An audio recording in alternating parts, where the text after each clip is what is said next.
Bonjour chers étudiants, j'espère que vous allez bien. Aujourd'hui, nous allons parler de suite numérique. Souvent, dans les exercices d'examen, on cherche à montrer qu'une suite UN est convergente. Donc, il y a je vous propose trois cas. Bien sûr, il y en a plus, mais aujourd'hui, nous allons seulement parler de trois cas. Donc, le premier cas, on a l'expression explicite de UN. Donc, c'est-à-dire que l'expression de UN en fonction de n. Dans ces cas, si on a l'expression de UN en fonction de n, il suffit juste de calculer la limite. Et si la limite égale à L, c'est-à-dire un réel, alors la suite est convergente.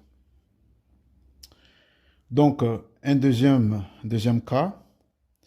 Donc ici, donc toute suite croissante majorée, ou bien, respectivement, toute suite décroissante minorée est convergente.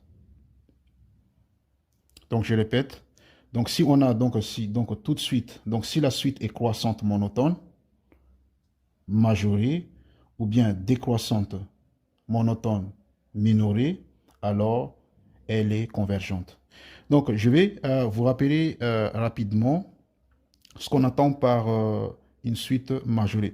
Donc on dit qu'une suite est majorée si pour toute n appartient à n, il existe m appartient à R, donc un réel, tel que UN est inférieur ou égal à M. Et aussi, respectivement, donc, on dit qu'une suite est minorée si pour toute n appartenant à n, il existe M appartenant à R, tel que UN est supérieur à M. Et laissez-moi vous rappeler aussi donc, la monotonie d'une suite. On dit qu'une suite est monotone croissante, respectivement décroissante, si, pour toute n appartenant à n, un plus 1 est supérieur à un. Respectivement, pour une suite décroissante, monotone décroissante, un plus 1 est inférieur ou égal à un. Donc ce cas, le deuxième cas, on l'utilise souvent. Donc ça, c'est fréquent dans les exercices d'examen. Donc ce qu'on voit souvent, c'est le deuxième cas.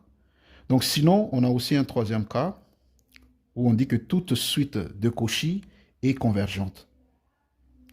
Je vais vous rappeler rapidement qu'est-ce qu'on attend par une suite de Cauchy. Donc on dit qu'une suite est de Cauchy